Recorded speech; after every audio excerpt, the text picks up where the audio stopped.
Oi, oi, tudo bem? Então, dando continuidade à aula passada, hoje a gente vai falar um pouquinho mais sobre microbiologia e, consequentemente, as análises microbiológicas. Bom, então eu já havia comentado sobre os meios de culturas, né? Mas aqui a gente vai especificar um pouquinho melhor. Então, meio de cultura, existe meio de cultura com nutrientes específicos para determinadas bactérias ou então determinados fungos. E também existem os meios seletivos. Então, ou seja, eu vou ter meios onde eles vão fornecer nutrientes a específicos micro-organismos e vão inibir o crescimento de outros micro-organismos. Então, isso vai facilitar no meu dia a dia. Quando eu for verificar o crescimento em alguma dessas placas, eu vou saber mais ou menos, né? Eu vou ter uma direção um pouquinho melhor de qual micro-organismo que cresceu na minha placa de cultura. Bom, então, após pegar a amostra, né? É inoculado, pode ser inoculado a amostra direto na placa, ou então essa amostra ela pode passar por um caldo de enriquecimento.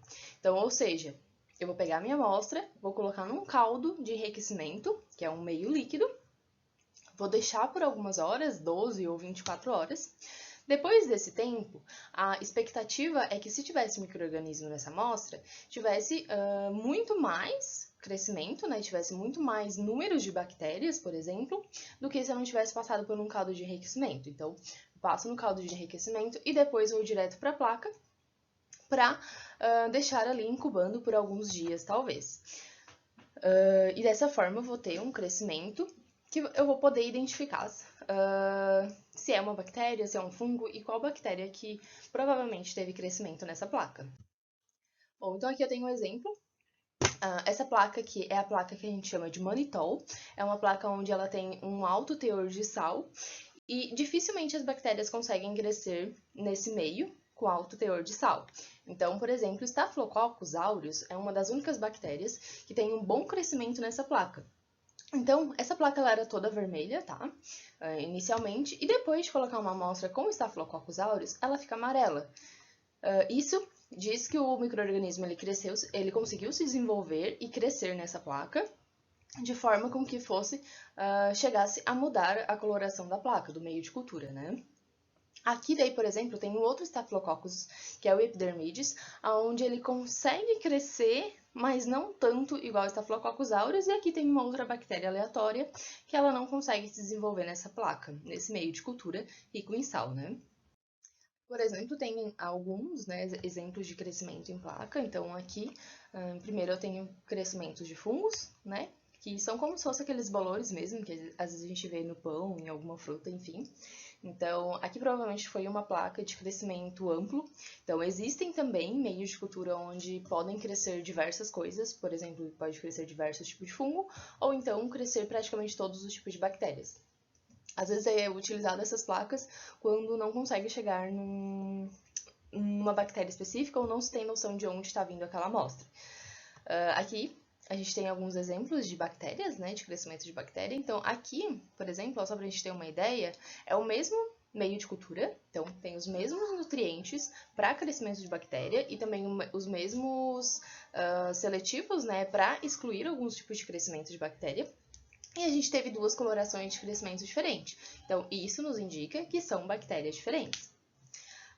Aqui já é outra, né? Aqui é o agar-sangue. Então, só para vocês terem ideia, né? Na microbiologia a gente tem um número infinito de meios de culturas, né? Com nutrientes muito variados. Então, um meio de cultura, às vezes, eu vou ter nutrientes para 2 bactérias, para 10 bactérias. Então, a minha escolha, né, do nutriente vai variar muito.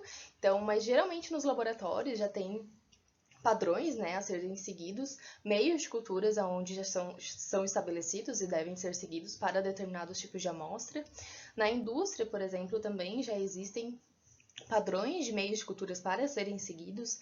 Então, por exemplo, uma indústria de cosméticos, tem lá tem né, na legislação quais são as bactérias que devem ser investigadas. Então, tem que ser identificado, por exemplo, Staphylococcus aureus, coliformes fecais, coliformes totais e fungos gerais. Não sei exatamente se é isso, mas só um exemplo, né? Então, eu vou ter que procurar um meio de cultura nesse exemplo, né? Vou ter que procurar um meio de cultura aonde eu vou conseguir ter crescimento de Staphylococcus aureus, vou procurar um outro meio de cultura onde eu vou conseguir ter crescimento apenas de coliformes fecais, e outro onde eu vou conseguir ter o crescimento de todos os coliformes totais, e um para crescimento de fungos, talvez específico para a Cândida.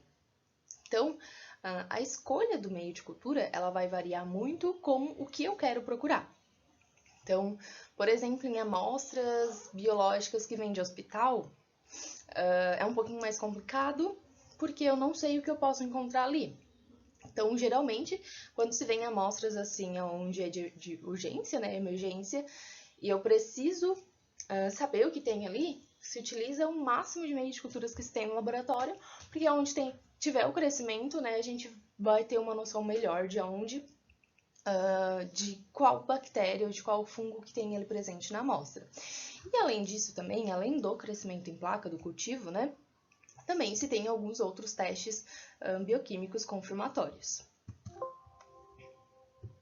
Bom, então na aula de hoje era isso. Então, tchau e até a próxima aula.